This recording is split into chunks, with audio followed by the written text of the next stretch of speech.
Good evening, and welcome to Intellectual Publics.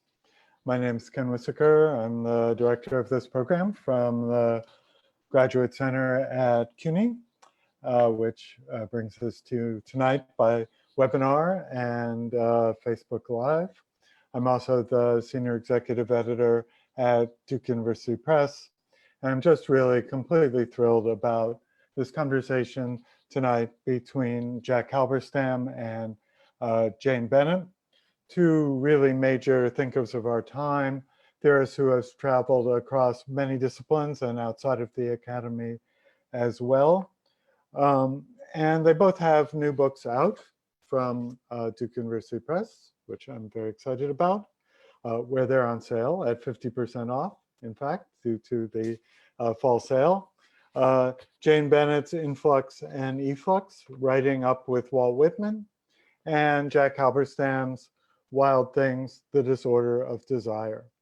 And the books start in different centuries, but they both give us the way to think about ourselves and be in ways outside of ourselves that I think are necessary and helpful spaces of possibility, and as well as perhaps more accurate or interesting ways to think about the world.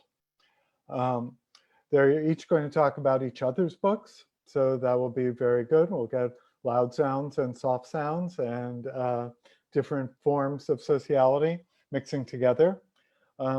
This particular night means a lot to me. Jack, this isn't Jack's first appearance at Intellectual Publics.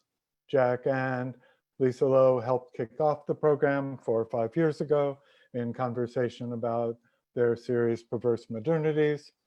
And I want to quickly mention also the next Intellectual Publics event, which is going to be celebrating the posthumous publication of Jose Esteban Munoz's book, new book, The Senses of Brown. That's going to be with Tavia Nyong'o, Joshua Chambers-Letson, Nal Bustamante, and it will be Monday, November 16th, also at 6:30 Eastern. That will be very exciting.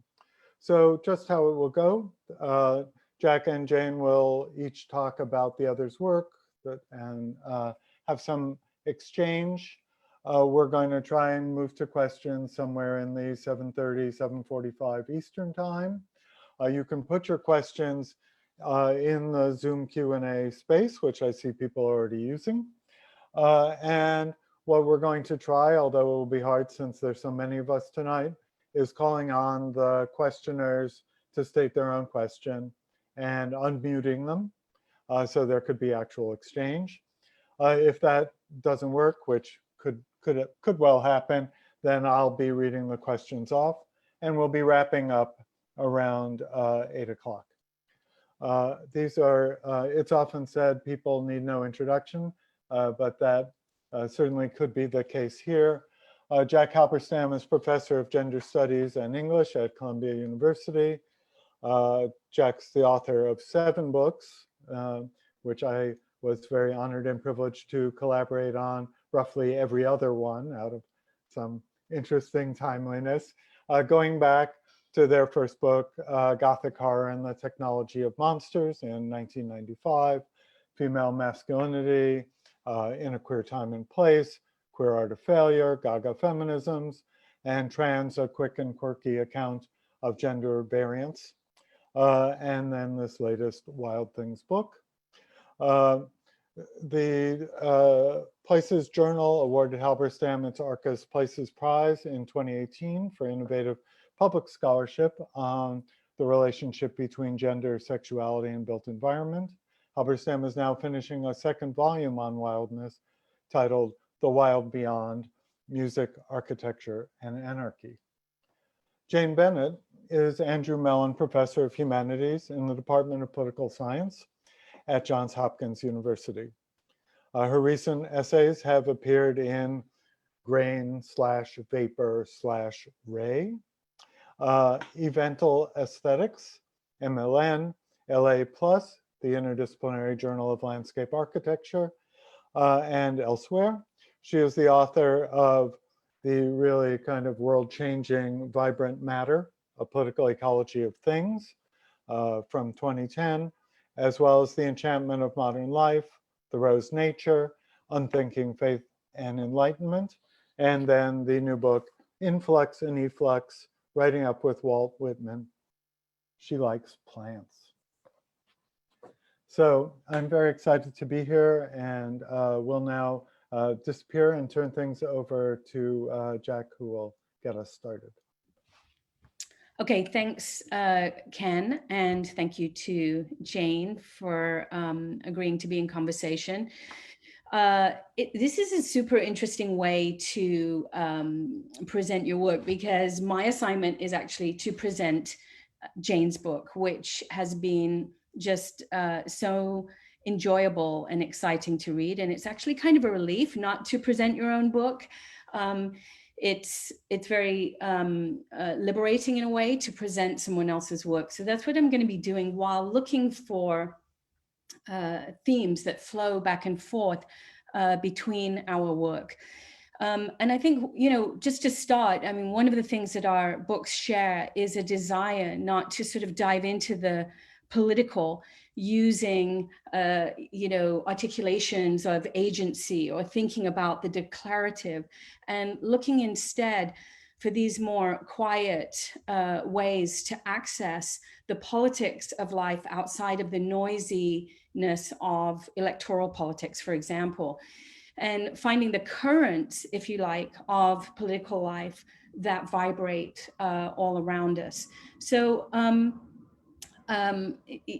what we end up with in Jane's book is a lot of attention, for example, to the atmospheric and to the indeterminate, to environments within which things take shape or have meaning, but don't have meaning in a propulsive mode that might be part of an argument, but instead have meaning in a way that goes beyond the human.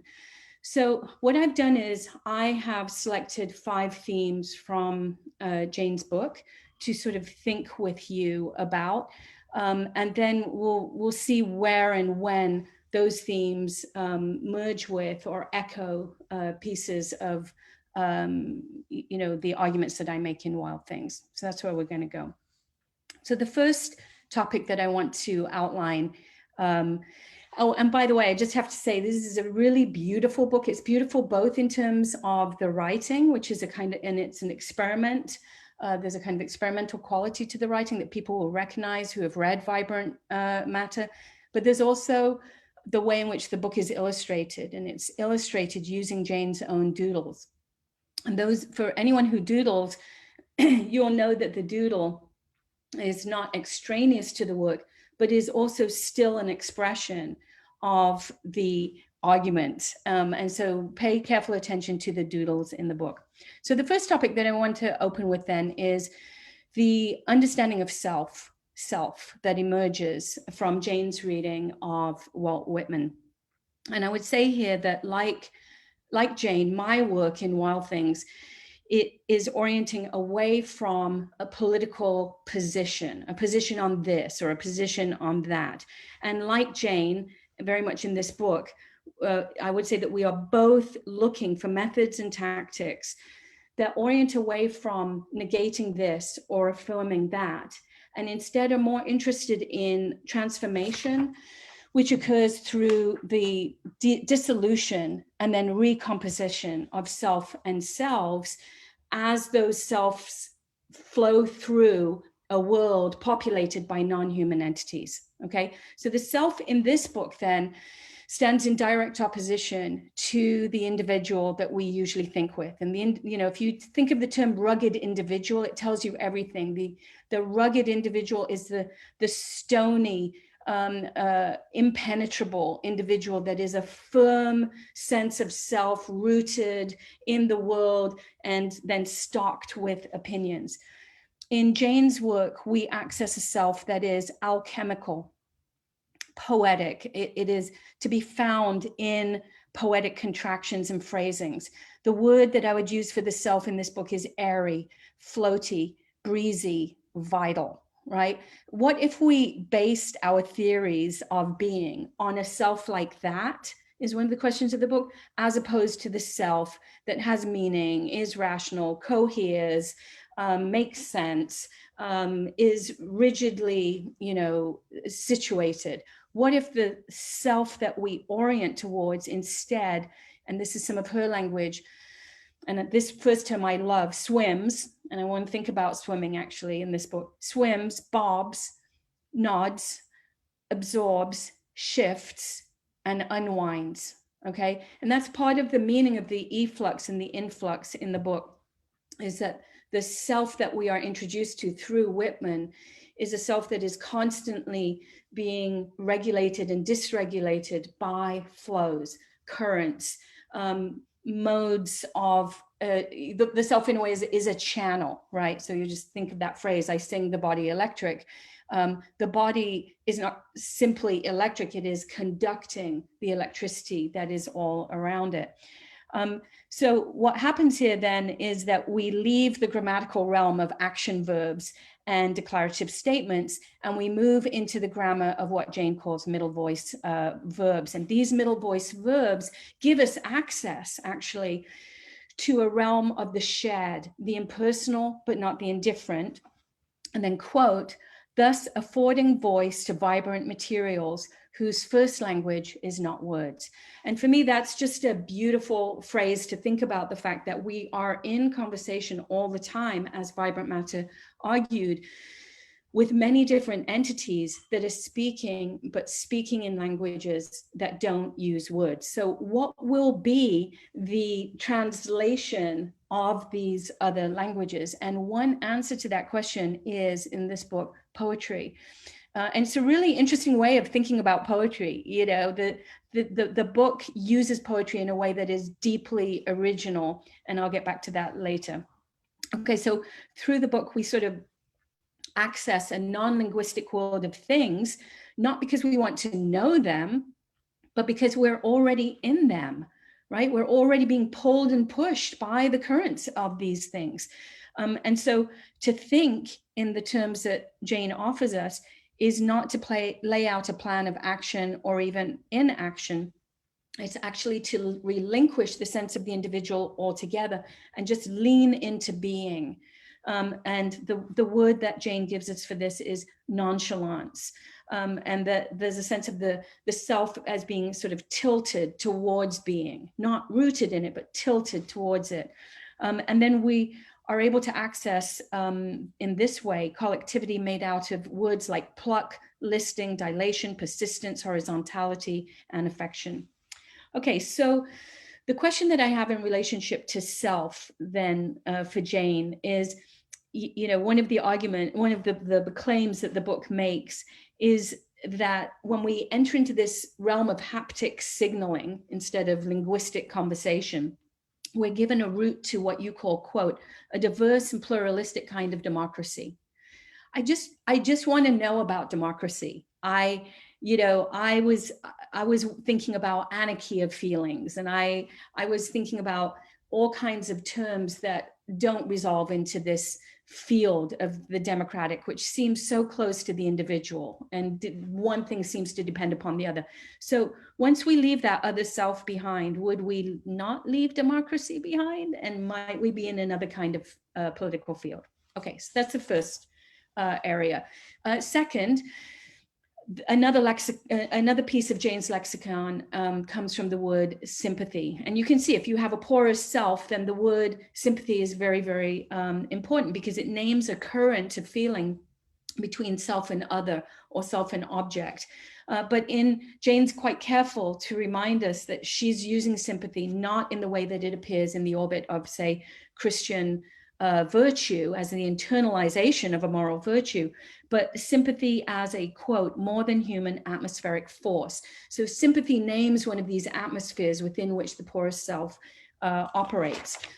Now, I'm just really hostile to the term sympathy. Let's just put it that way. You think about, I don't know, Bill Clinton, I feel your pain. There's a sort of sympathy rooted in that kind of expression, the political expression, I feel your pain. But This kind of enunciation, of course, depends upon the speaker not being in pain, just feeling your pain, thinking that he can resolve your pain, and very likely being the cause of your pain in the first place. And Jane is totally aware of this, and in fact cites Saidiya Hartman's critique of empathy as it appears in Scenes of Subjection, and then quotes Hartman saying that the white body is positioned in that relationship of empathy. The white body is positioned in place of the black body in order to make the suffering visible and intelligible. And then Hartman goes on to say the sympathizer's very focus on bodily suffering tends to reinforce the thingly quality of the captive.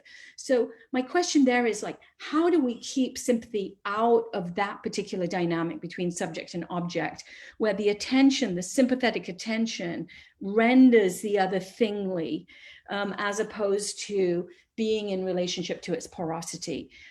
So maybe just on behalf of making that term of sympathy usable, can we think about how we disentangle it from these other atmospheric affinities that are proper to, say, a racist formulation of sympathy? Okay, third, I only have 5 of these. So third, the term, one of the terms in the book that really is helpful to me is process. And of course, many philosophers have tried to use this term and have produced philosophies based upon the idea of process. And just to say the word becoming is shorthand for all of those process philosophies, becoming this, becoming that. But I think Jane's actually more in conversation here with Alfred North Whitehead and Henri Bergson, and leans in then to Whitehead's idea that, quote, nature is a theater for the interrelations of activities, okay? And then develops this Whitehead critique of science in favor of a kind of much more expanded understanding of nature. So one of the things that Whitehead says in his philosophy is that we tend, even though we want to reference something ineffable in nature, we often just make nature into a sort of the culmination of a set of processes that then emerge in X product or Y. And Whitehead is interested in attributing to nature a kind of creativity, if you like, a poetics of nature that is internal to the mechanisms of nature. And he calls this, and you'll hear the resonance with Jane's work, the togetherness of things. Okay, so I have a simple question for process, for the category of process. What is nature in your work? And what is it in Whitman's work? Is it a theory of time or space? Is it a form of impersonal attention? Is it absence? In my book, it's indifference, which you reference. Is it vibration? But I mean, is there a thing, nature, and is it different from this porous self? Like, I just don't know how to think about nature there. Okay, more quickly now, as I sort of move towards a conclusion then, to answer some of the questions about how this then porous self interacts with the world, towards the end of the book, we are introduced to a theory of influence. And it's a really kind of the culmination of the book comes together in this chapter on influence. It's an amazing chapter that pulls from Roger Caillois, from Harold Bloom, makes reference to insects that camouflage themselves, and to hoarders that have non-normative relationships to objects.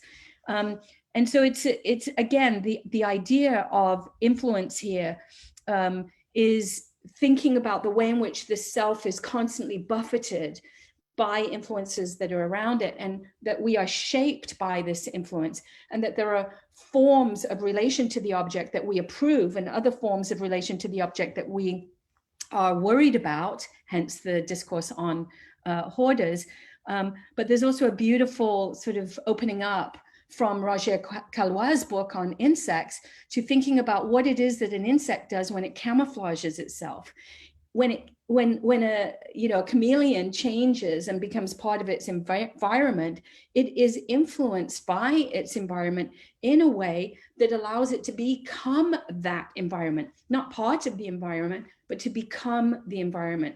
And in that becoming, to use that process term, is an alternate understanding of the relationship between being and being in, or being amongst, or being with. So I guess I love that example so much, the insect. I'm really thinking with that a lot. But we also go through Harold Bloom's book, The Anxiety of Influence, as a kind of counterexample in which Bloom reminds us that a writer is constantly sort of drawing upon an archive of many other writers, and the question of when their influence becomes corrosive and when their influence becomes instructive or liberating is open for him, and hence the anxiety of influence. So I guess the question that I have for the influence section, and I know it's a question that you've really in a way answered and you probably don't want to answer, is about masculinity. Because masculinity, to the extent that we even can recognize such a thing, is the thing that won't in a way absorb its environment and that stands in this sort of toxic relationship to it. And that comes out both in Harold Bloom's book. There's also the question of Whitman's fraternal emphasis in his songs. There's still the bonding is still man to man. There isn't a sort of openness, an openness that is, in one of your favorite words, dilation, that seems to be figuring a more, dare I say, feminine relationship to environment. So how do the poles of gender play themselves out in relationship to influence? And I know that you have like very consciously not wanted to go there in order not to have the stupid conversation about gender, but at the same time, the fraternity of these models requires some kind of question there. Okay, this is my conclusion then, is just to say a word about language with no question attached. So I'll just read this little section at the end. So in the chapter that at the end called Bad Influence, Jane describes Roger Caillois' method as, quote, part comparative biology, part speculative philosophy, part Freudian psychology, and part autoethnography. It is, she offers, eclectic. So this word should also be used for Jane's work, eclectic. It is the only way, honestly, to describe the multi and anti-disciplinary philosophy and literary reading that we find here. Bennett investigates the relations between person and environment, body and surrounding, mimicry and being, poetry and process. There is no perfect way, she writes, to tell the story of process. Maybe not, but nonetheless, Jane crafts a method to do so, and one that does not rely on the forward momentum of sense-making, but that instead luxuriates into wild uses of language that relax the tendency to argue, that ride poetry to find seams of what she calls material creativity, cracks in the concrete surfaces of built environments, where poetry literally shoots out like a message from the wild. That's what we should be reading. She cites Leo Bassani and Thoreau alongside each other to this end. And I'll just give you the quotes and you'll have to decide which said which. One quote, all being moves toward, corresponds with itself outside of itself. And the other quote, every tree sends forth its fibers in search of the wild. In response to those understandings of being, what are we offered? Jane doodles, nods, decants, conducts, distributes the electric, the fizzy, the sparks, the drops, the hybrids. She doesn't call, as many people are doing, for the end of critique. She does not inaugurate the beginning of writing up. Instead, she sings and she nods along to the call of the wild. I suggest we all do the same.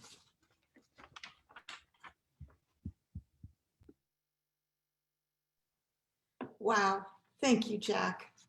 We got so much to talk about. Thanks, Ken, for inviting me. Thanks for everybody showing up today. Okay, Jack Halberstam's Wild Things, the Disorder of Desire. All right, Wild Things lets us know right away that this is not going to be some sweetie pie tale of the wild. No neo-romantic twist on man's encounter with a sublime and beautiful nature. It turns out that it's a tiny bit like that, a super duper twist, I should say, till you get dizzy twists around.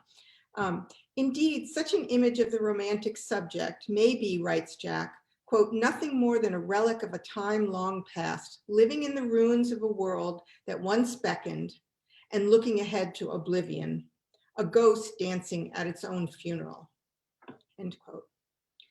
Yes, a funeral. And yeah, lots of dancing. That combination of looking straight into the abyss of human injustice, cruelty, stupidity, death, and also celebrating the queer vitality and new wild logics of being and doing amidst it all. That combination marks the spot of this book. The book is fierce. It's ferox, that's Jack's term. It tracks and announces and prehends and rides and conjures wild things. The wild is a framing device in the book. It's an epistemology, a historical production, a mood, an impetus, and an effective force. But Jack is more interested in what wild things do than in worrying too much about what they are. Okay, so the wild things, what do wild things do? They do this. The wild aids and abets colonialism, racism, biopolitical control, and also a version of divine providence that dotes on some creatures only on condition that others are debased and caged. Are you listening, Judge Barrett? And the wild also creates beautiful counter-mythologizing grammars and sorting mechanisms resistant to those of contemporary morality. Both and. Wild things follow that logic, not either or. So the book is got lots of both ands. For example, discourses of the wild are definitely tangled up with racist and imperial discourses. But for Jack, being entangled with is not exactly the same as being reduced to or being wholly saturated by. And so his question is this, I'm quoting now, just how and when and where does the wild become a construction of racial otherness that depends upon models of the primitive and upon bestial constructions of desire? Okay, just how and when and where does it become that? So yes, the wild, quote, the wild child has already been inserted into a racial order of things. And yes, the potential of the wild child exceeds its enclosure within such systems of signification. Those are quotes from Jack. The book's archive of the wild is dazzling and diverse, and I would now say eclectic, because we're both like that. It showcases odd birds and their feathers, various children, falcons, falconers, the artwork of Kent Monkman, contemporary First Nations artist, the poems of T.S. Eliot, British American modernist, the diaries of Roger Casement, which was a fascinating account there, who was administrator of the British Empire, advocate for human rights, and sexual tourist of Black boys in the Congo. Also in the archive is the weird animacy of puppets. And here I'd like to give a shout out to my friends at the Ballard Institute at UConn of Puppetry. Also in the archive is Inez Dujac's artistic staging of, quote, bestiality without judgment. There are also the gender variant subjects of Radcliffe Hall's book, The Well of Loneliness. Also fascinating discussion. The meticulously feral performance of Nijinsky's Rite of Spring, which I just loved. Henry Thoreau's in there. Pets who are companion animals and also subjects of the biopolitical management of life and death. Zombies read in Tooth and Claw. And as a kind of shadow narrator throughout the whole book, the character Max from Morris Sendak Where the Wild Things Are. Okay, so Wild Things, the Disorder of Desire. I think my favorite description of it is as an anarchist fabulation operating within vertiginous capitalism. Those are two phrases from Jack, anarchist fabulation and vertiginous capitalism. So I say Wild Things, the disorder of desire, is an anarchist fabulation within vertiginous capitalism. Wild Things, and I want to highlight this point for anybody who wonders, like, what does it mean to do theory? And there's so many different ways of doing it. Jack's way of doing theory is, it's a practice of theory that accents the fabulous and the vertiginous. It doesn't just do that, but that's one of the things it does. And I say amen to that. Wild Things is high, it's wide, it's wet. It's wet with desire, and it's also wet with the ocean. So I'm going to close by talking a little bit about Jack's retelling of this nautical myth of the ninth wave, which is also the title of the conclusion. Okay, according to the old sailor's tale, quote, a set of waves at sea gain progressively in intensity until, by the ninth, they have reached a climax of water, weight, height, and force. Now, however huge the seventh and eighth waves in a set may be, it is the ninth wave that either delivers you to your fate or dashes you to your doom. It determines whether you're among the saved or the drowned. That's Jack. But Jack continues. We like myths like the ninth wave, precisely because we want nature to be accountable somehow. We want to believe in a realm called nature, where waves come in sets, storms at sea have patterns, end quote. So I think I'll say more, but I think here you and I were both thinking we should have a conversation about nature. Yeah. Jack's own fable, Wild Things, affirms that there are indeed turning points. So the idea of the turning point in the ninth wave story, I think she, I think the last wave is affirmed, Jack affirms it. But instead of a comfortingly patterned and sequenced nature, he highlights two other qualities. One, the indifference of the sea to us, moral indifference. Not material indifference, but moral indifference. Waves are, of course, beyond good and evil, okay? And the second thing Jack emphasizes, or does with this fable of the ninth wave, is he emphasizes a sort of inexactness or vagueness intrinsic to its movements of the sea. Here's what he says. Waves are, quote, hard to judge, hard to predict, and by their very nature, unruly and wild, end quote. Okay, so is the last wave about to crash down on us? Is it going to kill us, or is it going to spit us out on some other shore? And what should we do to keep on dancing? That's the question I think the book keeps asking and keeps pressing us to consider. Now, I realize what I'm going to do now is sort of, there's pressure on people when they write books at the end to sort of answer the question, well, what shall be done? What should we do? There's pressure on that.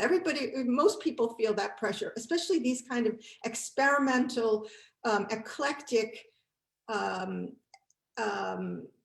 encounters and journeys with a whole bunch of different things. So there's pressure at the end to say, well, what should we do?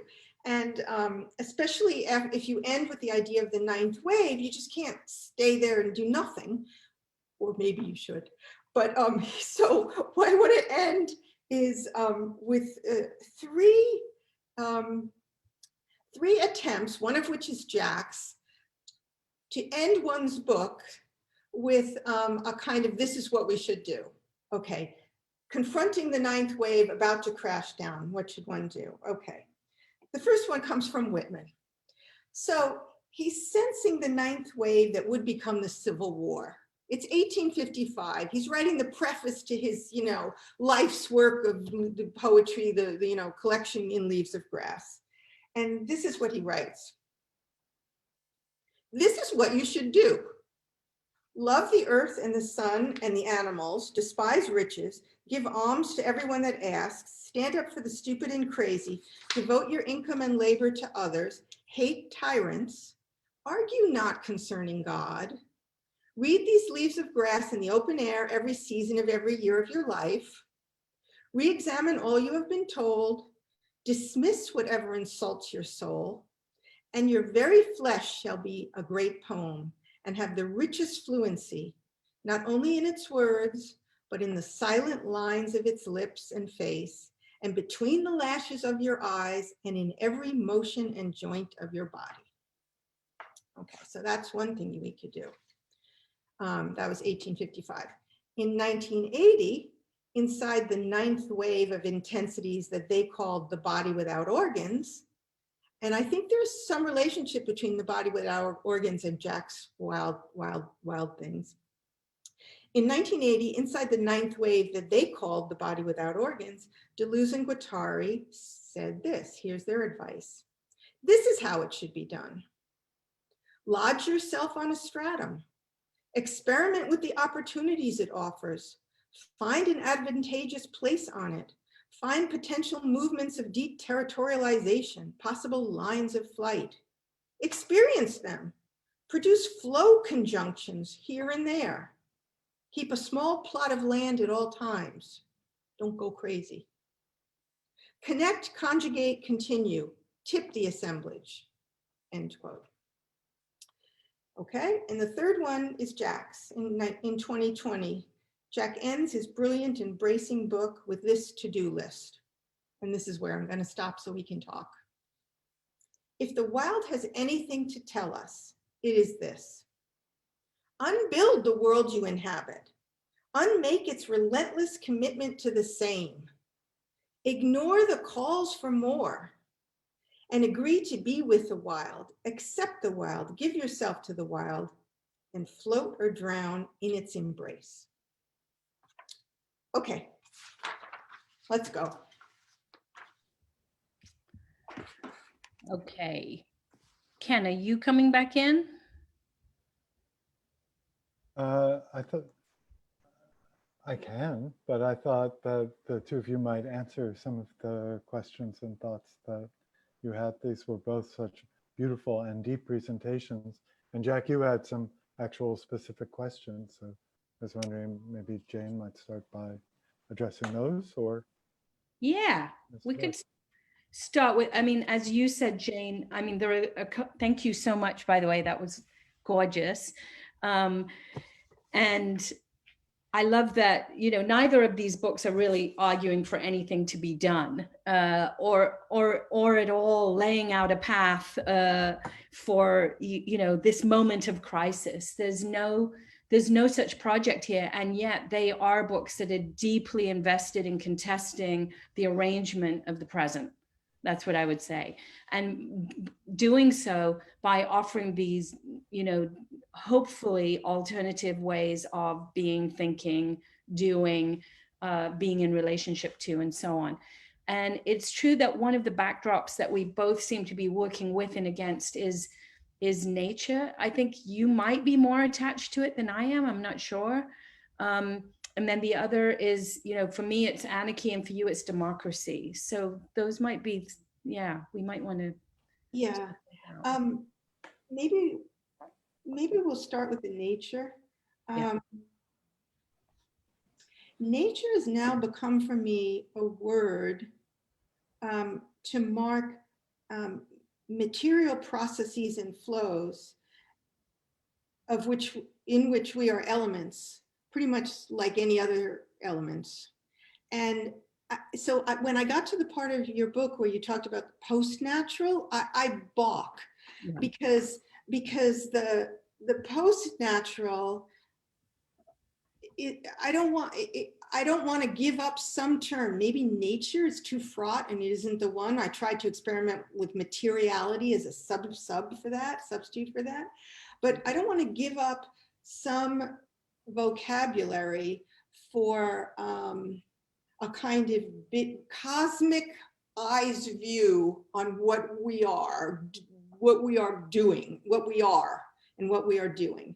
Mm-hmm. And so that part, so So I don't want to give up on the nature, and I'm open to what I want to do instead is recraft what the natural means, and it's not a mechanistic nature. It's a creative nature, and I want to find some way, like I said, to remember that despite our interiority and our experience of subjectivity and the fact that we make a difference through our efforts, which is not something you talk much about in your summary, the sort of effort part, despite all that, we are elements in vastly complicated set of larger processes. And so that's why I want the nature word. Do you want to speak back to that? Yeah. I mean, I imagined that you would not be happy with the post-natural, but I think from a queer, within that kind of queer literary history that I give, it's hard to be for nature when you're thinking in terms of queerness, because nature becomes another epistemology that bears down upon the different body in order to take the place of the disciplinary force of religion. As that recedes, then the natural steps in to do the rest of the work. And so, I spend a lot of time on Huysman's Against Nature. Again, and as I say in the book, not because I want him now to be enshrined, alongside Wilde or something, but because that stance of the anti-natural has become almost de rigueur for a certain kind of understanding of the homosexual. And other writers like Radcliffe Hall felt they had to hold on to nature in order to make an argument for why they were even in existence. But I think, I think thinking the wild as you develop it is an excellent substitute, because it's got tons of materiality, tons of sensuous affective power. It's not the opposite of culture, and it's not the opposite of nature. It's just something else than that. So I get that, and I appreciate that. Yeah. I think I also want to hold on to a little bit of the beautiful and the sublime, and maybe you don't, but you do. You might not want to say it that way, but the power of the beautiful, whatever it may be, and the power of the awesome, you got that in the wild. Yeah, weirdly, I weirdly am interested in beauty in this book. I'm not exactly sure why, but some of the way in which you use Whitman, strangely, I go to T.S. Eliot. Never did I think that would happen. I thought your use of Eliot was so great. It was like no other Eliot I ever encountered. Not that I've read a lot of it, but yeah. Well, I think it was because I suddenly realized that the four quartets, and I keep seeing now people quoting the four quartets because they feel like a poem recognizing the beginning of the environmental ruin that we are in, or something. It's an environmental poem that's being staged as a religious poem, and I think it's not that. But part of being eclectic, right, is, just because I love the low archive doesn't mean I can only be in the low archive. And in fact, you do want to range a little bit, it seems like, to make arguments that pull outside of the disciplinary boundaries. And so the range is important to me, whereas you seem quite, you're quite focused in a way. There's a kind of neatness to your archive, at which I was both jealous of and curious about. You mean it's mostly Whitman? Well, it's Whitman, Thoreau, yeah. Whitman, Thoreau, and then a few other folks. Yeah. It is. Exactly. Well, it was once a book about Whitman, and then it sort of morphed into something broader, although there's quite a lot of Whitman in there. Speaking of that, maybe we can I want to get to the democracy versus anarchy thing. And I just want to say something about the masculinity, because one of the things I learned from Whitman and Thoreau, who are eccentric masculines, is their divide is not masculine feminine, although sometimes of course they use that. Their real divide is people with sensitive cuticles and people without sensitive cuticles. And or people with less sensitive cuticles and people with more sensitive cuticles. So one of the things that I was really keen, one of the things that I really got keen on in this book is like this whole world of ethereal influences and affective tone. That's Whitehead's term for this way in which the world touches you below the radar of sensuous detection, and of course also below the radar even of intellectual, cognition. So I'm interested in all of that sort of realm of ethereal influences, and some people sense a lot of that, some people sense a medium amount of that, and some people hardly sense any of it at all. So that what used to be masculine feminine is now rejiggered in terms of the receptivity of the cuticle, the sensitive cuticle. So I found that to be refreshingly eye-opening. Yeah, and yet receptivity is again such a, it's a gendered terminology, Yeah, it is. Yeah, and a lot of the terminology you use implies the feminine, like Yes. dilation and porosity, and of course it doesn't at all require a female body, but it's part of the social fabric that we have crafted around the feminine. And so it's interesting that you work with an almost exclusively, in fact, an exclusively masculine archive. I was interested in that. Yeah. Yeah, it is exclusively masculine archive. One difference I noticed as I was reading your book is that you are so good at giving, it's like you share the stage with so many different voices. You put out so many different voices of so many different types and places and kinds, and you let them speak. And you don't feel the need all the time to whip them into a narrative. You just let them talk. You let them say things that are relevant, but you don't need to weave them all in. In this book, I was channeling Whitman's voice, which reminded me of Thoreau. And then I added in a few others who were worried about individuality. And who also pitched themselves at this super cosmic level, like the cosmic, the social, and the micro, and that so that's sort of why I picked those. But primarily it was mostly just to channel. It was mostly to channel Whitman's conception of I, the I, and that was the original core of the book.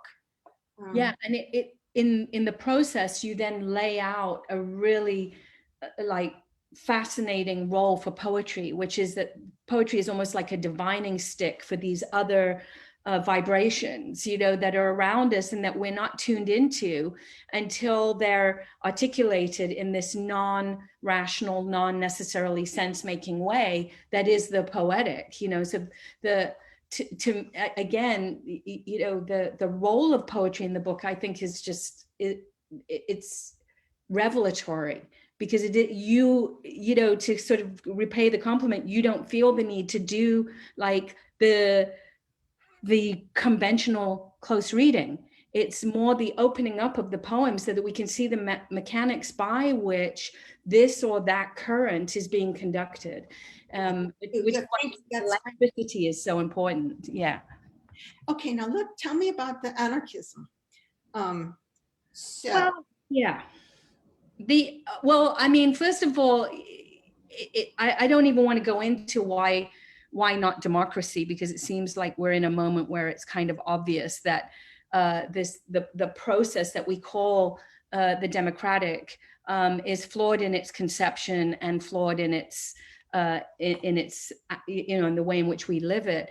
And the Anarchist which is the next book on wildness for me, is both a kind of aesthetic project that refuses that kind of the governance, the overarching executive function, and then is also, embedded in many of the political projects that have sprung up to oppose democracy, not by asking for inclusion in it, but by offering an alternative to it through mutual aid or, through non-state versions of helping, unmaking, unbuilding, unthinking, sharing, cooperating, and so on.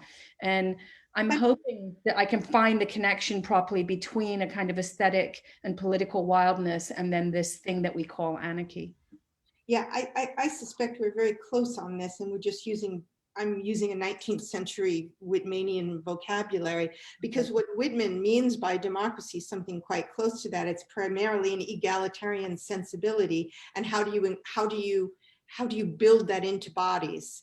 A style of perception that's radically egalitarian. I don't just mean class in terms of social classes. I mean, it's egalitarian vis-a-vis, the flower pots on the steps, and the grinding wheel of the knife grinder, and it's radical egalitarian sensibility, which is what I was trying to get at, which I think he's trying to get at that and the response to that is a kind of wondrous nonchalance, like, yeah, it all is. And so I suspect that, and he's very down on electoral democracy. It's horrible. It's, yeah. But nonetheless, he does want, the other thing I tried to do through Whitman, and this is probably because I in political science, is I tried to see whether there is any case for democracy that I could even best possible, rescue of it. And I think Whitman's got some good bits and pieces there about that as a sensibility, a radically egalitarian sensibility, and how one, in an anarchist, call it anarchist culture, call it a radical democracy. But you need to build sensibilities. You need to induce an I appropriate to the every atom to you is good as to me. We're all equal atom, that kind of right. Right. And I think, just to give a reference to one of the chapters in my book where I think I'm critiquing some of the ways in which we think we can get to a better political place, is in the pet chapter, and this is the chapter where I think I'm really gonna take some heat, because apparently in the COVID epidemic, the number one thing that people are buying, and they buy them, are dogs. And apparently the shelters are empty right now. Everyone wants a dog because they're at home and they want this animal to play with. And I think it's in that human relationship to animal that we call pet owning, that I think all of these principles just go very much awry, so that the notion of a sort of egalitarian sphere in which there's me, there's the animal, there are the dust motes. It's like the human cannot stop owning in that context, and transcribing and prescribing and needing the animal to be at its beck and call. And yet the practice of pet owning convinces the human that they are already in tune to that cosmos that you're talking about, Jane. It's, how many people have said to me, but being in communication with a non-human creature is so important. It's like, but by the time you've introduced it into your household and domesticated it, it's basically human, or it's just an extension of the human. It's okay. Are you a pet person, Jane? No, I'm not a pet person, but going by your own theory, yeah, everything is, okay, yes, it is entangled with that, but it's not reducible to that. And so one thing I thought at the end of the book on the pets, it's a great critique, but and the style of theorizing shifted its register a little bit there, from both and to either or. And which is interesting. It's not, it's fine. But I thought you were going to say that even in the most docile dog, wildness is going to rear its crazy head at a certain point. No, because people want the dog because it's docile.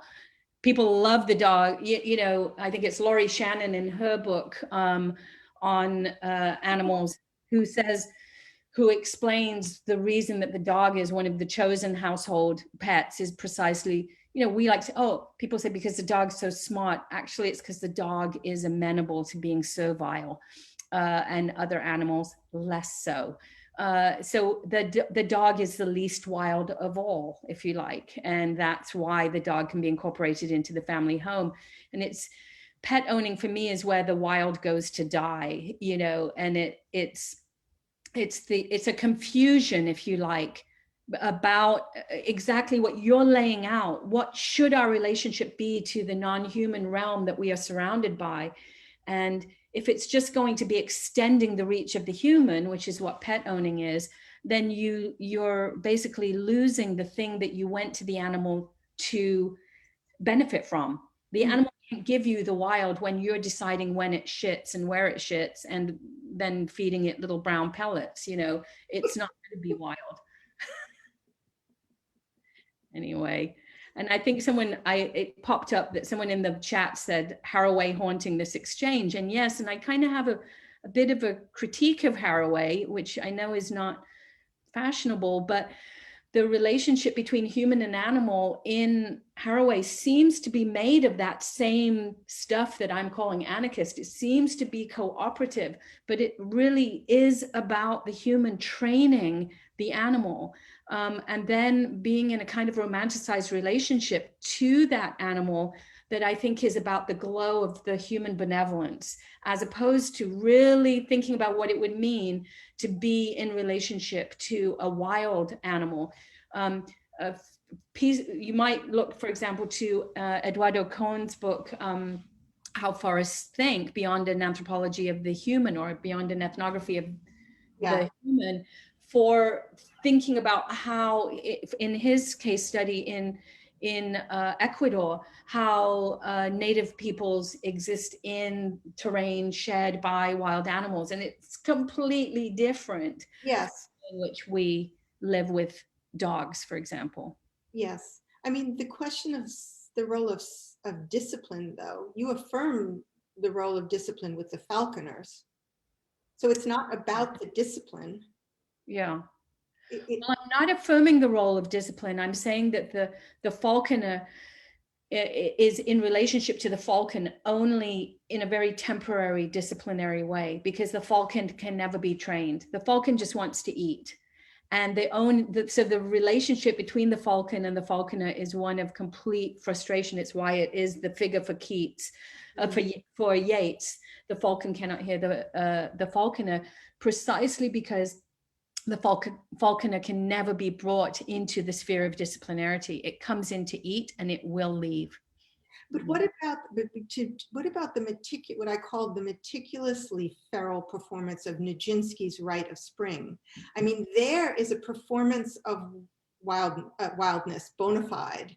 It's one of your great examples, but it's meticulously trained and disciplined, and that's a function. I mean, it wouldn't be what it was without that. So the wildness thrives on that, or the feral quality can thrive on that. We have no record of the choreography of Rite of Spring, so it's actually only improvised. There was a choreography and it was performed, but it was never repeated. And according to the dancers, it never could be repeated. So it's also like the expression of spring, which is what that ballet is only possible because Nijinsky broke the discipline of ballet in the process, which is why the Parisian audience was so outraged, because it was a refusal of even just the turning out of the feet. The feet get turned in. So yes, you need the disciplinary frame, but you also need to break it. Yeah, but the wild is not the opposite of the disciplined. It's not the chaotic. Right. It's differently structured. Yes. I thought. Yeah. Okay. Yeah. How are we doing for time? Should we keep going? Or should we go to questions? It's up to you. We could stop. There are a lot of really interesting questions here. So we could tell us some questions. Here's some. Gil Hochberg has a question. Chelsea, can Gil be unmuted? And Gil, I don't know if you'll have to. Yes, there you are. Hey, Gil. Wait, I can't see myself. I did not expect this. Wow. I hope you're appropriately dressed. Well, we can only see Or your, not. no, we can't see your picture. I'm sorry, give me a second. Would you rather I asked your question? We gave the option at the beginning, but I should have repeated the option. Oh, I'm sorry. Yeah, maybe you can do that. You're right here. Okay, Gil Yeah. writes, and then you can add in. We seem to have moved from the animal to nature and the environment in the wild in our desperate attempt to move away from the human-centric. I sense there seems to be something so profoundly humanly melancholic about this investment in the post-human. Why the need to penetrate the non-human? Why not leave the wild to the wild? Oh, wow. Profoundly humanly melancholic about this investment in the post-human. Why the need to penetrate the, well, I'm going to give what I think might be Jane's answer, which is we're not penetrating the non-human. Actually, it's penetrating us. And the question is whether you're attuned to that, or whether you're committed to thinking of yourself as impenetrable. You can't leave the wild to the wild. It's not a separate entity. So it isn't the post-human versus this dominating human. It's how is the human also part of the wild, and then in Jane's rendering, how is it part of this vibrant materiality that's currently always coursing through us, as much as it looks as if it's separate from us. Yeah, I would, that's great. I don't have much to add, except that that we are human and more and less than human too. I don't know if I'm on or not. I don't, but thank you. I guess what I would just maybe to clarify, my question is not that I don't think that we're part of the wild, but that we are having a conversation among us about the wild.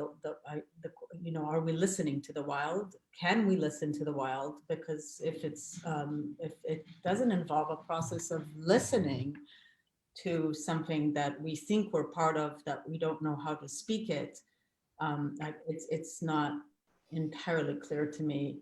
And that's why I call it melancholic, because it seems to me to be a kind of a discourse that does have a certain poetics to it, which is about something we need to do, we are part of, it's part of us, how do we get there, but we ultimately can't. So the starting point is loss. That's interesting. There might be some of that in here. I don't think we've lost it. I think we're overfilled with more things than we can know. So I don't think of it as a loss of immersion. I think of it as an emergent understanding more and more of how immersed we are. Yeah. So there's a good question here from Chad Shimura. Chad, are you unmuted? Yes, hello, can you hear me? Hi, Chad. Hi, Chad. Hi, Jane. Hi, Jack. Thank you so much for this wonderful talk. And I really love the format of you folks speaking about each other's books. And I'm very curious if you would, for a moment, maybe return to your own work, maybe borrowing some of each other's turns. So, you know, if Jack, if you could speak about your work using the vocabulary maybe of influx and efflux, and Jane, maybe if you can use, you know, the notion of wild things in regard to your own work. Or maybe if not that, I'm curious if there was something in each other's work that you found pushing your thought in a new kind of surprising way that, you know, maybe you didn't think so much about or in those terms as you were writing. That's such a lovely open question. And as you were saying it, I was just thinking that I wished I had actually had that language when I was writing about sex, death, and falconry in the falconry chapter. And in that chapter, I look at Helen Macdonald's book, H is for Hawk. And she has, within that book, which is about her training a hawk in the wake of her father's death, she has a piece about T.H. White, who wrote a book in the 1930s called The Goshawk, in which he tries repeatedly and fails to train a goshawk. And she, in the end, decides that he's a failed homosexual, and this is why he can't train his bird. So from there, I found this whole subgenre of work by people who we presume are gay men writing about falconry. And I think Influx and Efflux would have actually helped me to think about what it was that these folks are invested in the falcon. That wasn't just, you know, here I describe it as being desirous of a relationship to the feral, which is profoundly unhuman. But there's something more there that maybe these sensitivities and currents and inclinations, the vocabulary that Jane provides, I think would have allowed me to explain what I thought that the writers were attracted to in the bird, beyond just saying it was the feral. And so I definitely, I definitely wish I had access to that vocabulary then.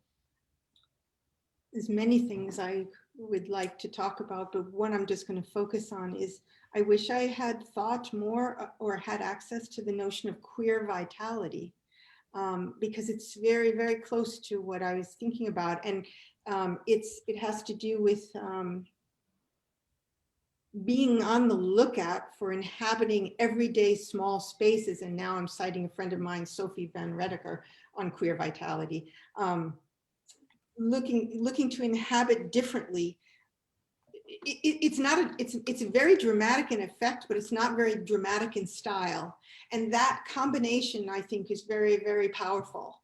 You know, forms of efficacy that are subtle, possibly ethereal, persistent, below the radar, not Big Bang, not Zeus's thunderbolt, that kind of thing. Yeah. Yeah. But the queer vitality really, and then there's the question of bespeaking the abyss, which Jack is good at, in a way that makes you still able to dance, as I tried to say in my talk. How to bespeak the injustices, the horror, the hatreds, the violences, and also then keep it moving. Keep it moving onward to some other things that are co-present with all that. And I don't choose usually to do, I choose to do that a lot in my life, but I don't choose to do that in my writing. But I think there's some virtues in doing it, in confronting the abyss and bespeaking it, rather than backgrounding it. Yeah. Yeah, thank you so much. I thought I'd go back to one of the early anonymous questions. So I'll just read this one. How do each of your ideas engage with the ideas of enchantment and disenchantment, or perhaps delight and disillusionment, which are kind of oddly paired, but enchantment and disenchantment, or perhaps delight and disillusionment? I can start on that because I was going to say something about that. There's many things going on in Jack's book, but one theme is that we're living in ruins of a world that once beckoned and no longer does. And that maybe links up to that earlier question about melancholy, and loss. We're looking ahead to oblivion. And living in the ruins of a world that once beckoned, I think we still live in a world that beckons. And I think Jack does too, but your rhetoric, it's important to you not to just say that, but to also say this. So maybe you can speak to that. But I think that the factor of enchantment is one of the most powerful forces. And even in a garbage dump, it may be operative under certain conditions in certain times, you know, for if the situation, if the right situation makes itself present. So yeah, I mean, Influx and Efflux is full of enchantments, but they're real. They're virtual and they're real. They're just not fully actual. They're that realm of ethereal influences, of affective tone, of these subtle impacts and sympathies coursing around. This, by sympathy, I don't mean person to person. It's more like bodies lean towards things. They don't float detachedly. Sometimes they do, but they make connections, they lean. That's this protean sympathy thing, which bears hardly any relationship to the moral sentiment of sympathy, but it still has the same word because it comes from an older tradition of sympathy, a kind of a Christian enchanted world where sunflowers sympathize with the sun. And so it's that kind of, that's the tradition from which Whitman and I am rehabilitating the notion. And I thought it was better than empathy for that reason, because it has a more physicalist, more pagan sensibility to it. But maybe you can speak, Jack, about that, about the enchantment and these sentences in your book about, you know, the bleak, emptied world that can no longer call to us. Yeah, but I mean, that's where I'm really drawing on and learning from what I would simply call Afro-pessimism, where the bleak world is the world that has been crafted, created, and sculpted out of kind of white supremacist goals and motivations. And so like world comes up several times in my book as something that must be abandoned. And, you know, often I'm quoting Frank Wilderson or Calvin Warren to say in order for reenchantment to be available, we would first have had to unbuild, remove, take down the the structures within which the enchantment for some depends absolutely upon the destitution of others. And so for me, it's this it's world that is part of the problem. Are you saying world?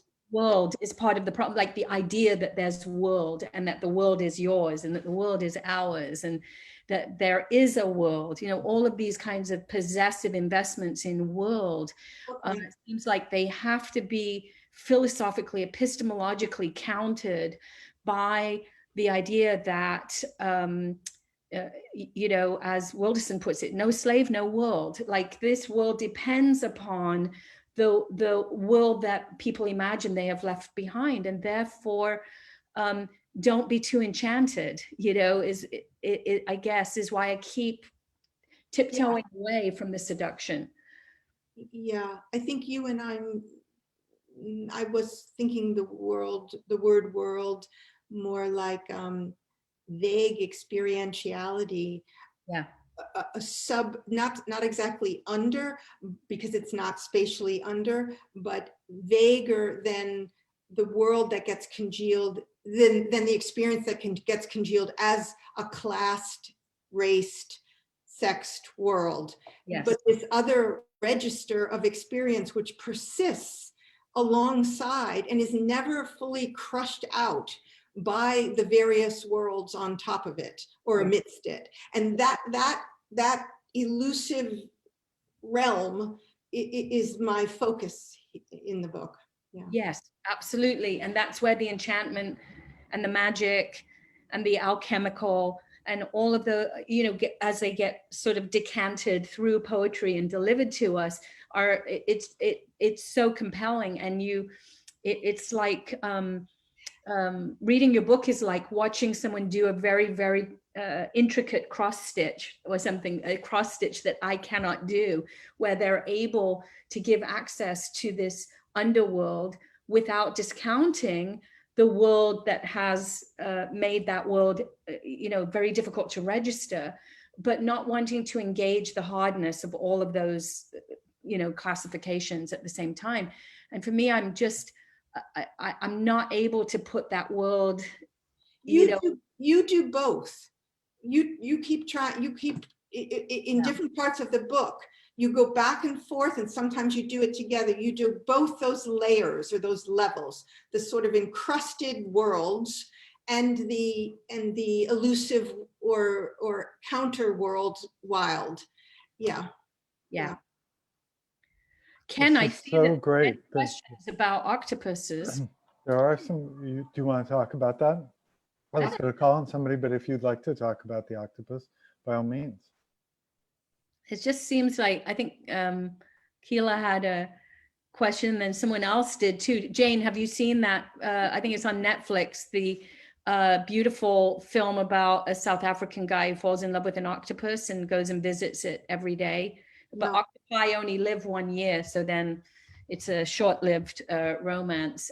But somebody, I think Sophie Lewis wrote about it on Twitter, and about the sexuality of the relationship between the man and the octopus, and it drew a lot of fire for some reason. And I have to say, I love the film, but I was bothered by it too. Were you going to say something, Jane? I did read that book about octopus brain. I've forgotten who wrote it. I taught it in a class I taught with an anthropologist, Anand Pandian. And octopus has a decentralized brain.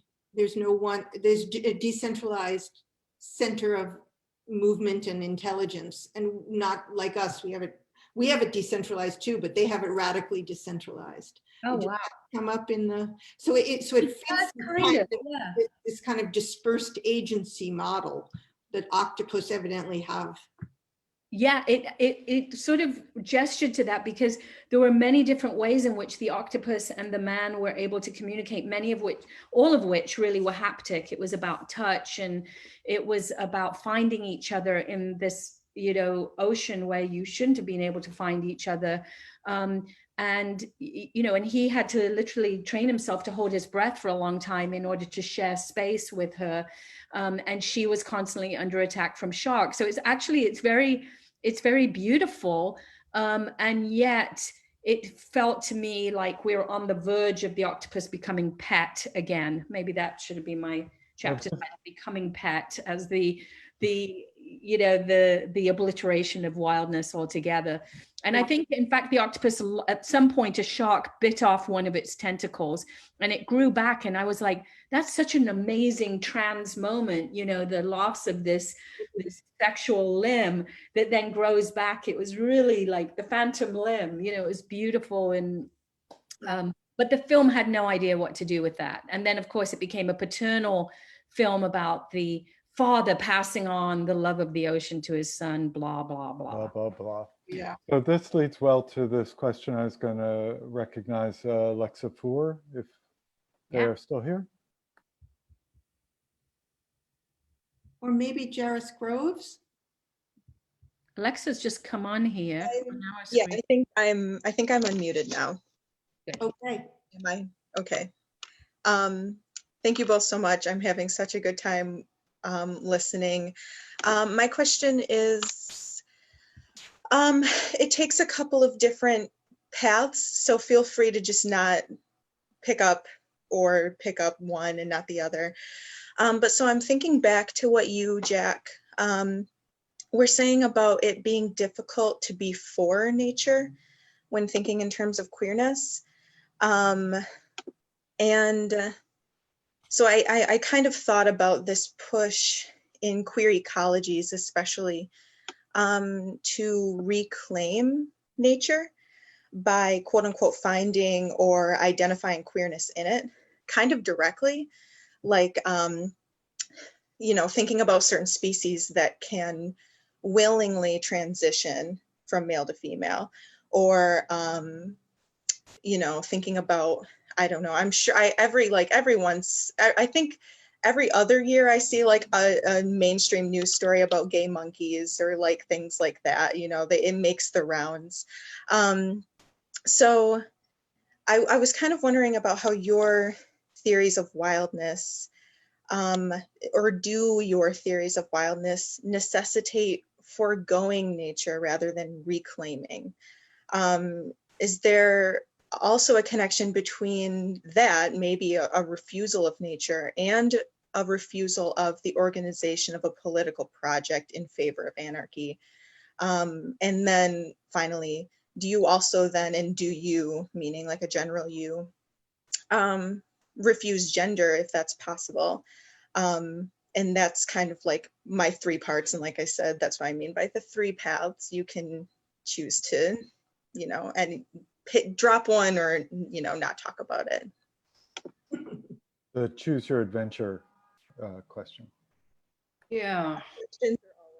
Well, That Jack, way, I'm sorry. Jack has that great passage, maybe you'll remember it, Jack, about how, you know, there was a queer celebration of the, it no longer can be, I forgot that passage. What was that? Was it the part about Oscar Wilde where Okay. you can't have a rye being above it all, we're queer. Oh, well, you can't be applauding Oscar Wilde for saying nature, you know, nature is the most boring pose of all, and then you put him in jail. That there's the 2 things sort of sit alongside each other. You want to take that to the theater, but you want to take the playwright to the jail. Is that? Well, yeah, and also how the wild is not the queer. They don't. Yeah, the wild is not the queer. Yeah, that's right. So there's a way in which the queer has just become the sort of umbrella of naming that, oh, here we find some lesbian seagulls, and there we see the male penguins, thinking that they're, you know, they're passing the egg back and forth or something. And these are just sort of queer inscriptions onto nature, it seems to me. Whereas the nature that you lay out, Jane, is closer to what I'm calling, I mean, I think that's why the pairing of the books is interesting. It's what I'm calling wild, which is something that is below the level of that organization that we understand as nature. and maybe we could just say a word about the haunting still of providence. I think providence, the idea that nature is organized to human benefit, and it's part of a larger plan that ensures human survival as an integral part of the big system. I mean, that part continues on, and I'm working hard to erase that bits of the remnants of providence from a realm called nature. And if you erase all the bits, that's what I talked about, like when Whitman starts talking about nature in terms of sympathy and gravity, the force of gravity is like the force of sympathy, and they're both natural.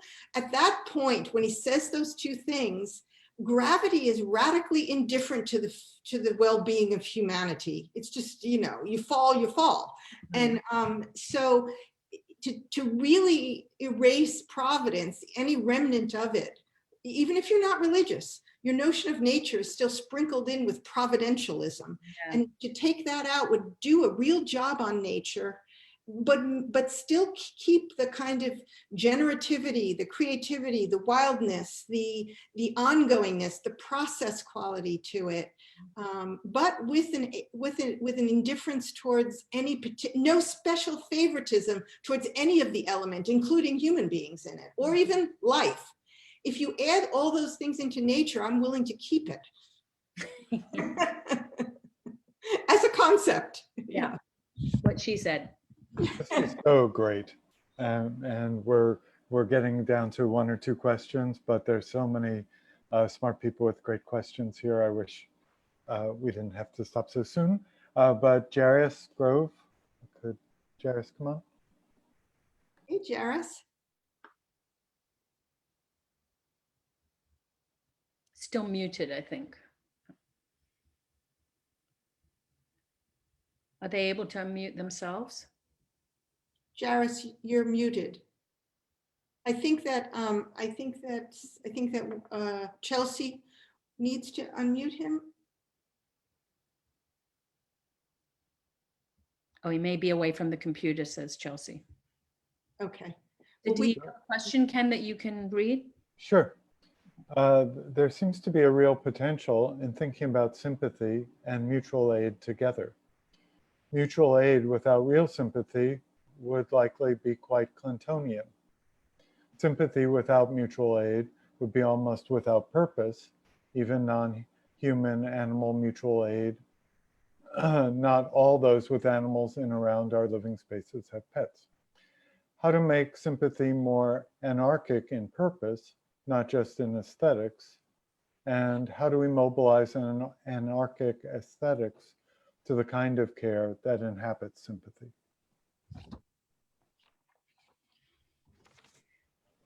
Hey. this is what you shall do.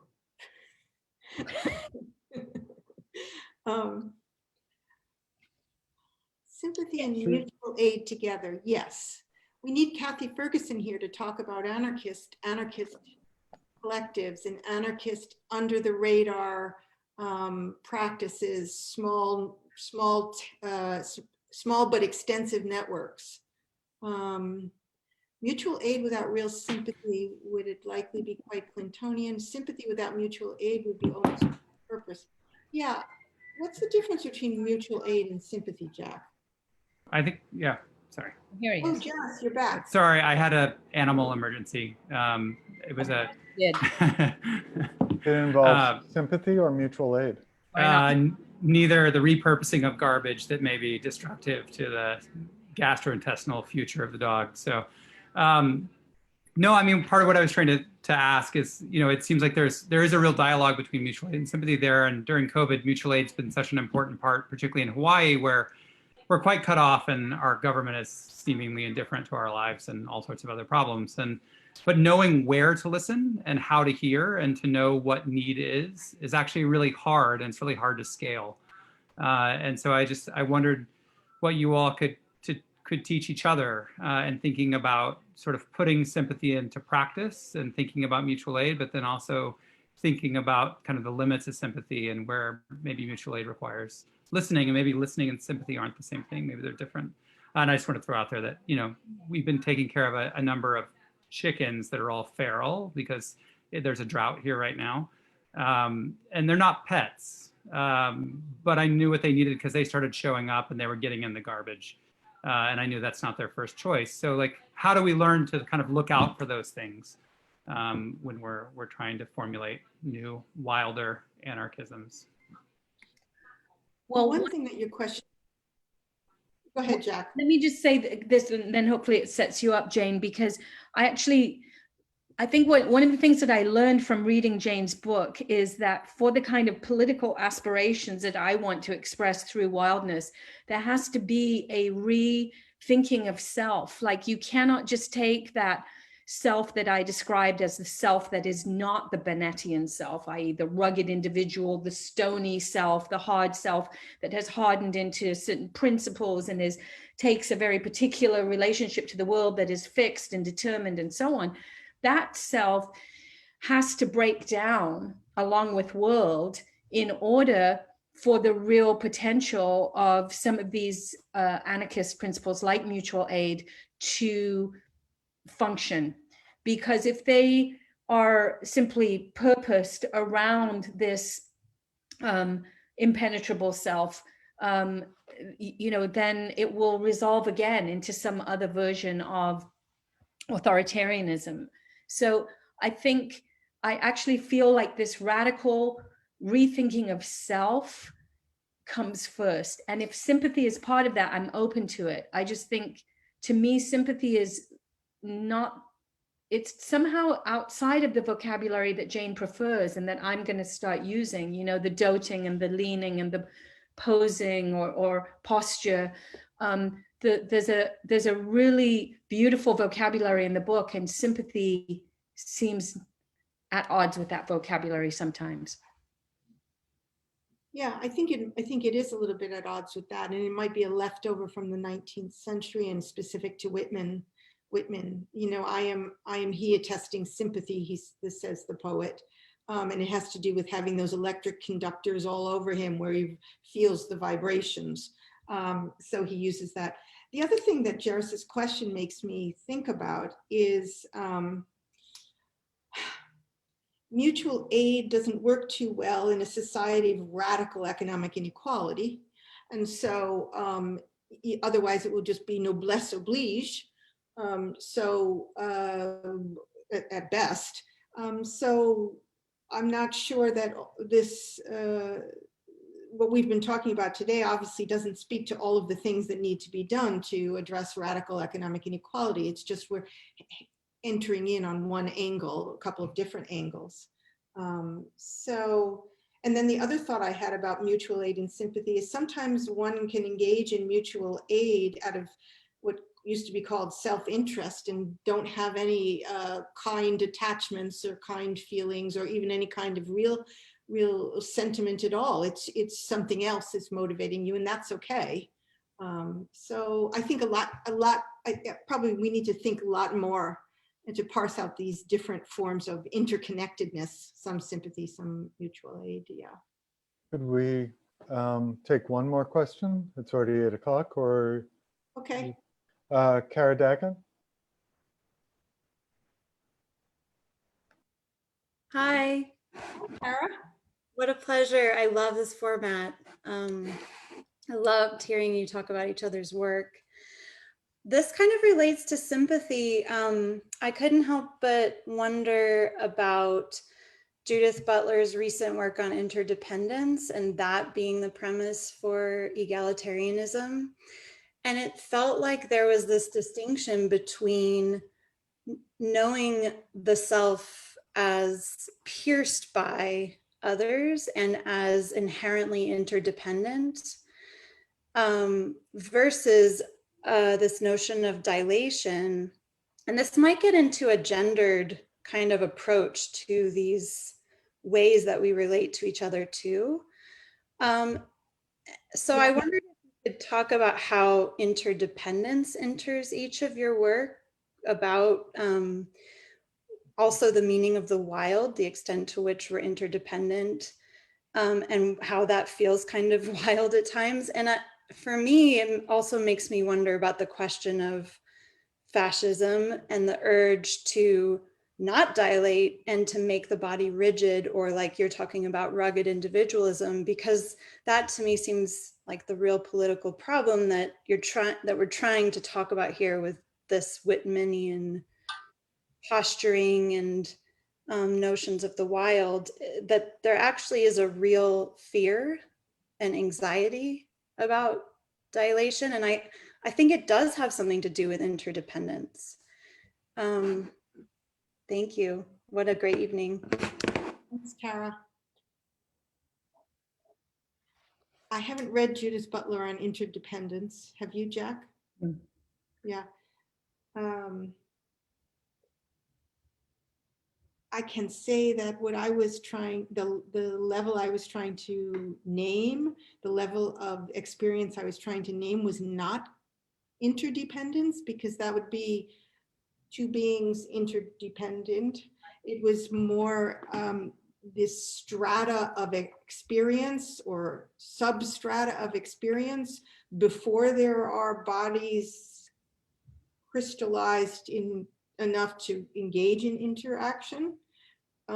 So I don't know about that. And then the second part of Kara's point was, if it's not interdependence, but you're just thinking about an always already dilated mode of experience, of existence, does that not provoke anxiety? Yeah, it does provoke anxiety, and you do have to close up the pores of your dilated body. You do, and you will, and you must, and you make that into, that's an artistic practice and a self-disciplined practice. You have to learn to tolerate a certain amount of anxiety, and again, some people can tolerate some amounts and others can't. But I think the risk has to be, the wager of this book is that you take the risk of dilation and along with it, the anxiety. I have a section in there about how Whitman's techniques for transmuting this alchemical transmutation of anxiety into sympathy, because they're both sympathy and anxiety, or co-feeling and anxiety. Sympathetic co-feeling and anxiety come from a common source, which is being vulnerable, being open to the others, and to the semi-others, and to the forces and the flows, not just the other people, but to all of these atmospheric elements.